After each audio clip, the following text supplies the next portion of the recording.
Hey, how are you doing today? Jeremy Langlois here from Houmas House Estate and Gardens, and welcome back to another one of our cooking demos that we've been doing here. Been having so much fun cooking with you guys at home and everything that we've prepared, and we're going to continue to do it.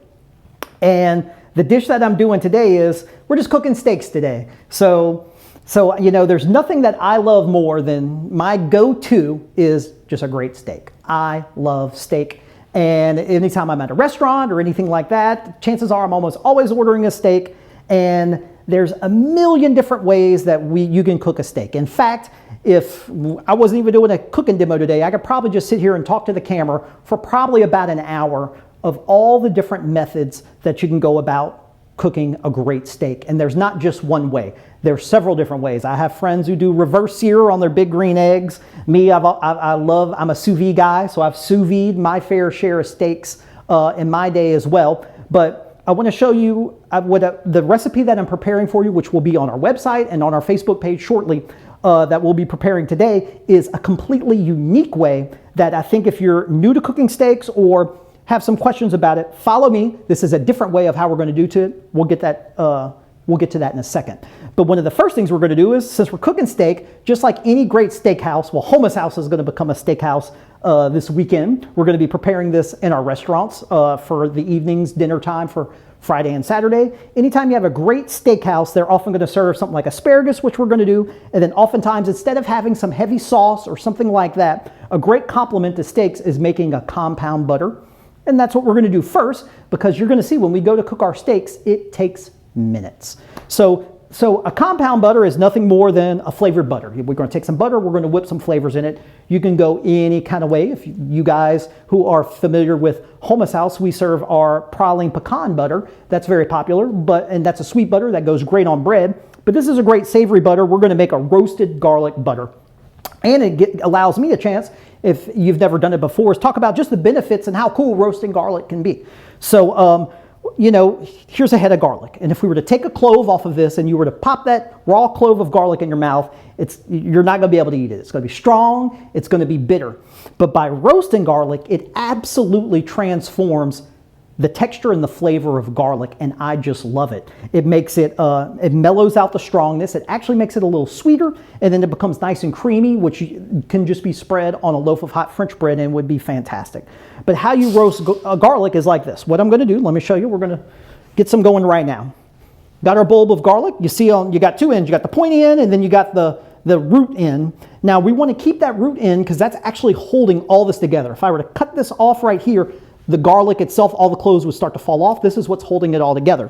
But what I want to do is I want to expose the pods. So what I'm going to do is I'm going to take a knife and I'm going to cut off the little pointy end. Just enough to where, not going too deep, but just to where I can expose all those garlic pods. And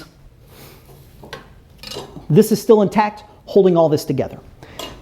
Simple little sheet of aluminum foil. We're going to place this right here. Now we're going to kind of make a little vessel here. We're going to roll this up. And now all I'm going to do is a little bit of extra virgin olive oil right on top of that garlic and let that kind of just drizzle around. It can go on the sides, no problem. Kosher salt, a little bit of salt, a little bit of cracked black pepper, a little splash of water into the bottom of this tin foil. And what that's going to do is it's going to, as this cooks in the oven, that water is going to kind of allow this to steam. Because now what we're going to do is we're going to make a pouch. Really get it tight, and then you don't need a baking pan or anything like this. You could pop this right into a 350-degree oven, set a timer. I love using my phone. I go, hey Siri, and tell them set a timer for 1 hour, or whatever you got. Set a timer, 1 hour, forget about it, and when you come back, you can carefully take this out of the oven, let it, open it up, let some of that, there's going to be some steam, let some of that steam come off, and let this cool a little bit, and now you're going to see the garlic has transformed into roasted garlic. It's real soft to the touch, and everything is just roasted in there. And now we have our roasted garlic ready to go. So now let's go. So we're making roasted garlic compound butter. So what I have here is super simple. Just a pound. This is just a regular pound of old butter, unsalted. That's important. Any times in the restaurants as we cook and we cook with butter, we try as often as possible to use unsalted butter, only for the reason of it helps us control our seasoning. Because if we have salt in there, well, now we don't want to come in and add extra salt. But if you don't have unsalted butter and you use salted butter, just be aware of that. At some point, I'm going to add salt into this dish. Well, you wouldn't want to add salt into the butter because this butter's already salted. Pretty simple. So I just got some butter. Now what it is, I just broke up. So with this bulb of garlic, after it's roasted, I just peel off that outside papery layer, and I still have the individual cloves will come off, and they still have some of that paper that's around the garlic as well. But since we've roasted, what you can actually do is, so y'all can see, all I'm doing is I take each clove and I give it a little squeeze, and the paste is going to come right out. That roasted garlic is just going to come right out, and we're going to get all that in there. Just squeezing this garlic right in. A little bit goes a long way because there's a lot of flavor on this roasted garlic. And of course, like always, for my live viewers out there, if y'all have any questions as we start to do this, please don't hesitate to drop a comment into our Facebook channel, and we would love to answer them on air. But we got butter, we got garlic, little mixer, and I'm just going to start to blend this together. That garlic is so soft that you don't have to chop it or anything like that. It's already like a paste, so it's just going to whip right in. Then I'm just going to come back and add some salt, some cracked black pepper. Now, if you look at our recipe online, this is all you got to do here. One thing, this is a great time if you wanted to add some herbs. Let's talk about that just real quickly. Great herbs that go with steak. In my opinion, there's two, and I got them right here. Rosemary and thyme. These are two really great herbs that just pair really great with steak. So we can put some in our butter as well to have it all start to come together. Now, rosemary, if you use rosemary, you want to really chop up rosemary very well, because rosemary itself is a little fibrous. So if you don't chop it up well, if you would try to just eat one of these leaves by themselves, it's almost difficult to bite through, but it does have this great flavor. I love rosemary. Thyme, on the other hand, you don't have to cut up as much, and in fact, I'm just going to take some, and I'm just running my fingers and taking them right off the stem, and just putting some of those herbs on there, and I'm going to whip those herbs into our butter as well. I'm going to come back, once we got all that whipped, I'm going to come back. I have some plastic wrap right here, and this is going to make life easier for storage because that butter is soft. We want to kind of reform it. And how we're going to do that, check this out. A little bit of plastic wrap. We're going to drop that butter right into there. And now, so everyone at home can see, all I'm going to do is fold this over in half, and now I can kind of roll it. In fact, even once you get to this point, you can just do this. And that's going to, now we got nice uniformed piece of compound butter. We're going to put that into a refrigerator, let it chill, let it harden, and that's what we have here. This is our compound butter, which is ready to go. Now, this will stay in your refrigerator for weeks, and whenever you're ready to use it, all I like to do is just take a knife and I cut a little piece off and pull off the plastic wrap. This is perfect for the steaks that we're going to do, but however, if you have some hot French bread that you're serving for dinner, man, cut a little of this off, spread it on top, it's going to be fantastic. So now that you're going to notice, we're cooking steaks, but the compound butter is going to take the longest part. The steak itself is going to be so simple. Now, let's talk about, before we get into it, let's just talk about the steak and some methods of how we're going to cook it.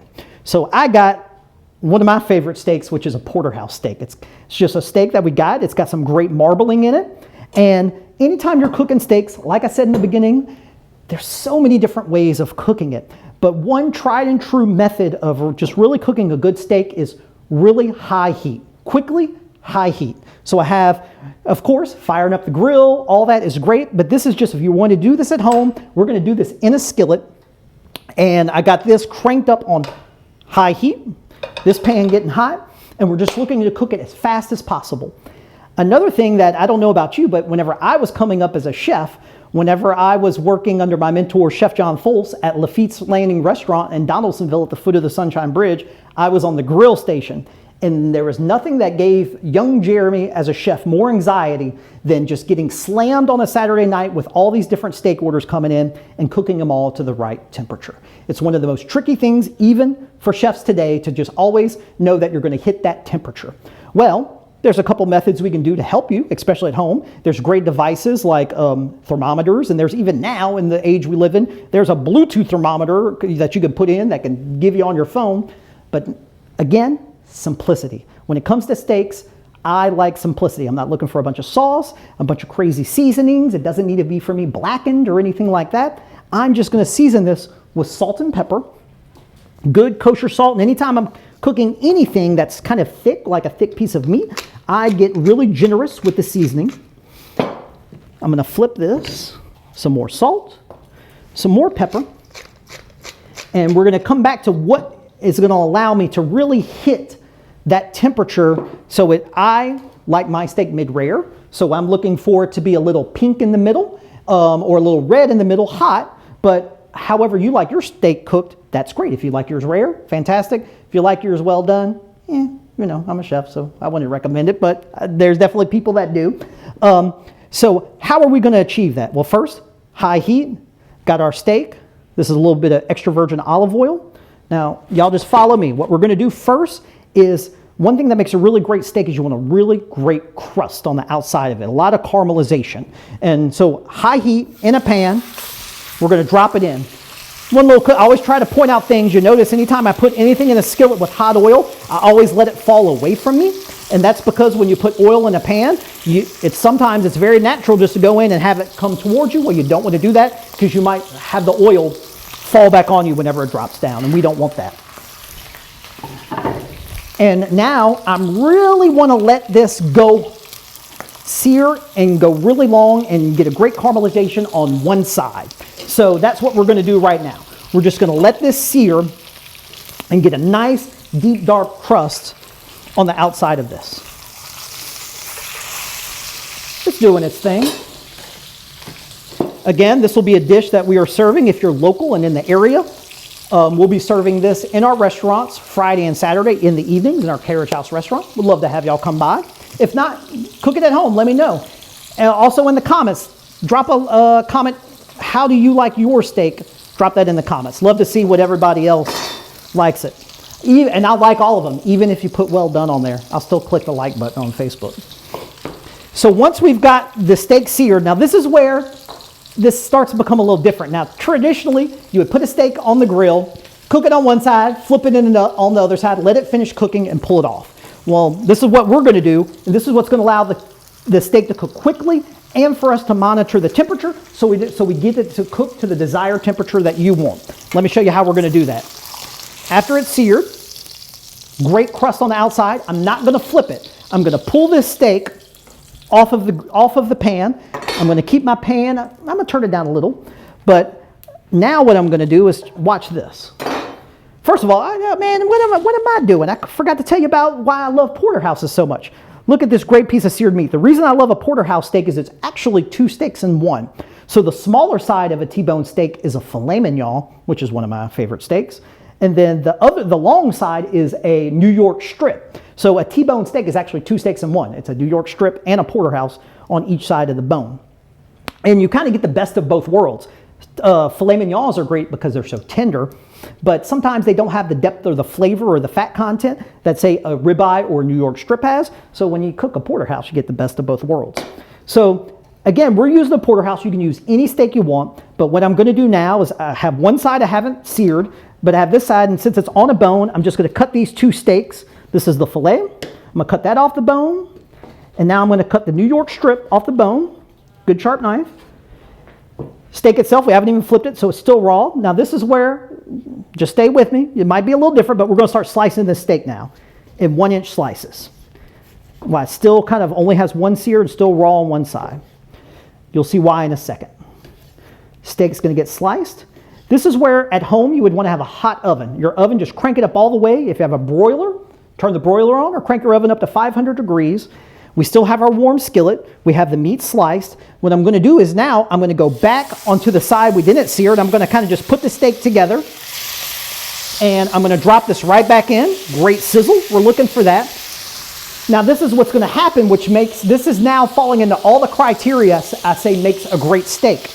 A, high heat, cooked quickly, and because we've sliced it, what we're now going to do is we would take this into that hot oven, we would drop this in, and every minute or so, because we have this steak sliced, you can actually come in, open your oven, peek in, and you can actually look at the outside of the meat and you can see how it's looking. You don't have, whenever you're cooking a big steak of meat, you don't have a clue just by looking at it what temperature it is on the inside. But now, because the steak is cut, we can literally go in and say, oh, well, that's still a little too rare, or oh, it's almost there, and we can pull it off. One tip for cooking steaks, you'll always have carry-over cooking. And that means is even after you pull that steak out of the oven, just the heat that it has, the residual heat on the meat is going to allow that, I could take the steak off and rest it, it's still slightly cooking on it. So you always want to pull your steaks off a hair earlier than what you want your desired temperature to be. But again, this goes in the oven. I have one I've already prepared, and it doesn't take long. Even that thick steak there is only going to take 3 minutes if you want mid-rare. Goes really quick. But this is a steak that I already prepared in the oven. I've checked on it. I see that it's still nice, got a nice pinkness on the inside. So now it is ready to go. We're going to come over here. Then when I pull the steak out and it's still kind of sizzling, I like to drop a little bit of that compound butter on top of it. Again, here's our compound butter we made. And all you have to do is I just slice a piece off, remove the plastic wrap, and you can drop that right into your pan while it's still warm, and it'll start to melt, and you can kind of baste your steak in that. And then once we're ready to plate, now we're ready to plate. Our steak is perfectly cooked. We got that compound butter in there. Because it's a steakhouse, oftentimes you'll see steakhouse using some asparagus. So we're going to put some asparagus. I love asparagus. Great during the summertime. That's asparagus. Spring and summertime is asparagus season. So we're going to, these have just been quickly boiled. A little bit of butter, a little bit of salt and pepper. Really simple. And now we're going to come back and let's plate this bad boy up. I'm going to start, I put the bone there. We're going to put the New York strip side of the steak right here. This is the filet mignon side. And I'm going to try to hold it up to the camera so you can see it still has that nice pinkness in it. And I was able to, throughout the cooking process, every minute, just go in with a little knife or a fork, check the inside of that steak, and you can literally watch it. It makes it so easy. You could watch the steak cook, and then you pull it out whenever you see it's like, oh, that's too raw for me. Well, let it go. And then whenever you see it gets to where you like it, pull the steak out. And then, of course, while it's still nice and piping hot, what I like to do right before I serve it is, again, we basted it in that butter, but I take another slice to make it steakhouse style. I take another slice of that compound butter, and I'll just put that right on top. And what it will start to do is slowly melt, and that becomes your kind of sauce for your steak as well. We had mentioned thyme earlier, so this is a great time where we can go and just sprinkle some of these herbs right on top. And there you go, guys. This is our steakhouse Porterhouse steak served with a roasted garlic compound butter. Thank you so much for joining us, and I will see you next week. See y'all later.